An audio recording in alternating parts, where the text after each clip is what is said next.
é importante entender reequilíbrio. Seja você um advogado de órgão público que precisa entender quando conceder o reequilíbrio e que requisitos você pode exigir. Seja você advogado de empresa, porque você vai mostrar às empresas como você pode otimizar os contratos dela. Para a empresa pedir um reequilíbrio, ela precisa comprovar. Primeiro,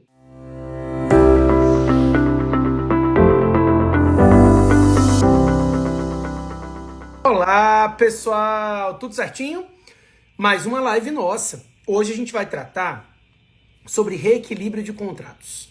Um tema sempre muito relevante e um tema que gera uma oportunidade imensa para advogados, porque esses advogados ficarão com qualificação suficiente para atender a demanda dos grandes empresários e pequenos empresários que contratam com o poder público. Hoje, um dos grandes problemas das empresas que contratam com o poder público é que elas não sabem, muitas vezes, fazer o pedido correto de reequilíbrio de contratos. E, em várias situações, essas empresas acabam mantendo contratos com prejuízo grande, em virtude da ausência do reequilíbrio. E isso impacta muito. A empresa quebra, ela não consegue manter a execução contratual. Então, é importante entender reequilíbrio. Seja você um advogado de órgão público que precisa entender quando conceder o reequilíbrio e que requisitos você pode exigir. Seja você advogado de empresa, porque você vai mostrar às empresas como você pode otimizar os contratos dela, né? Reequilíbrio é um tema que gera discussões, realinhamento como um todo. O que acontece? Quando a gente trata de reequilíbrio de contratos, reequilíbrio ou realinhamento é uma prerrogativa das empresas. É uma prerrogativa de pedir uma revisão contratual em virtude de um fato superveniente ao contrato que gerou um desequilíbrio na relação contratual.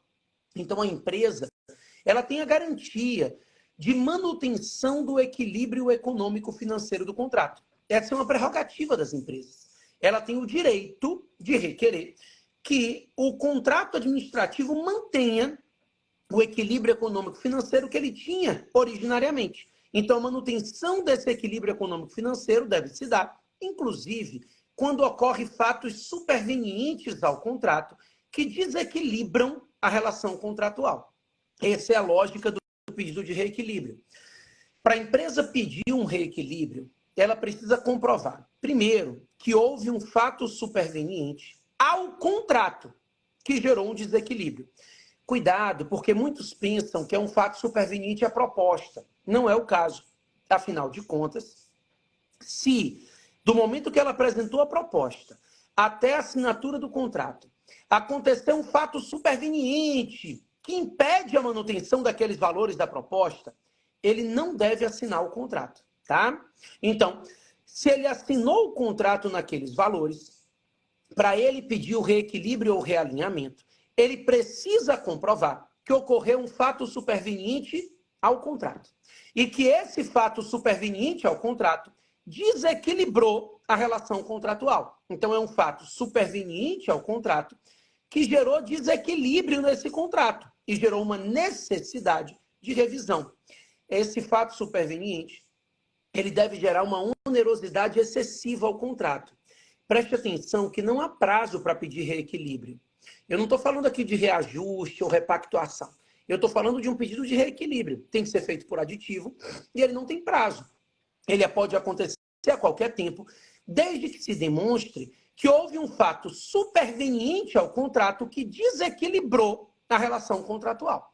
Então, esse fato superveniente desequilibra a relação contratual e gera uma necessidade de reequilíbrio na execução do contrato, tá? Dentro desse contexto, pessoal, essa empresa vai ter que mostrar que o fato superveniente impactou e onerou no contrato.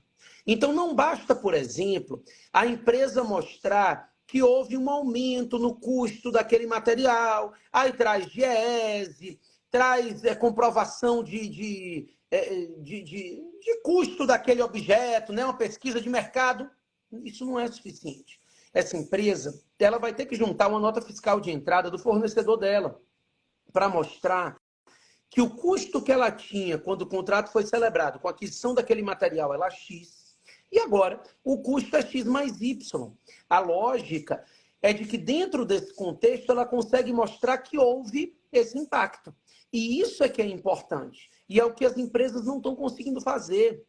É por isso que a gente tem dito que essa é uma grande oportunidade para os advogados. Os advogados que atuam com licitação e que vão ganhar aí 10 a 20% do reequilíbrio que for concedido, do retroativo, por exemplo, dependendo do contrato, a gente está falando de milhões de reais, né? Então, esse advogado, ele vai atuar mostrando para o órgão público que a empresa sofreu desequilíbrio. Vai instruir o pedido de reequilíbrio, trazer as notas fiscais, fazer uma petição para justificar o pedido de reequilíbrio do contrato. A gente tem visto isso acontecer, né? Eu tenho alguns alunos do especialista, Marilã, por exemplo, é uma aluna que fechou vários contratos com as empresas. Por quê?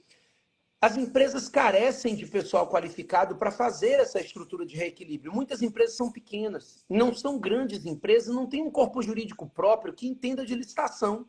Então, ter um escritório qualificado para executar isso é fantástico. Hoje eu me encontrei em Serra com um aluno chamado Patrick. De vez em quando ele aparece nas nossas lives. O Patrick, ele é um aluno que entrou no especialista reconhecido, né, que hoje é o especialista referência, já a evolução dele. E o Patrick, em 3 meses, tinha fechado o contrato com 5 empresas, em que ele ofereceu o reequilíbrio, ele ofereceu ajuste das contas dessa empresa em contratos em que a empresa estava com prejuízo. Então, isso acontece, na maioria das vezes, porque a empresa não sabe fazer o pedido de reequilíbrio da forma correta. E olha, para aqueles que atuam com órgãos públicos, saber analisar o reequilíbrio da empresa também é fundamental. Primeiro, porque se a empresa ficar com prejuízo, ela vai paralisar a execução contratual. E isso vai gerar problema para você, para o órgão público. Segundo, se essa empresa não paralisar a execução contratual e você concede um reequilíbrio que não foi requerido da forma correta, você depois pode ser responsabilizado pelo prejuízo ao erário causado. Então, é sempre uma faca de 2 gumes, tá? É importante tomar cuidado nessas contratações. E olha, pessoal, na nova lei de licitação, é possível pedir, inclusive, reequilíbrio de ata de registro de preço. Isso é fantástico, porque na lei anterior, as atas de registro de preço não podiam ser reequilibradas. Pessoal, estamos trabalhando temas importantes. E eu estou te mostrando como você pode faturar alto com a nova lei de licitação.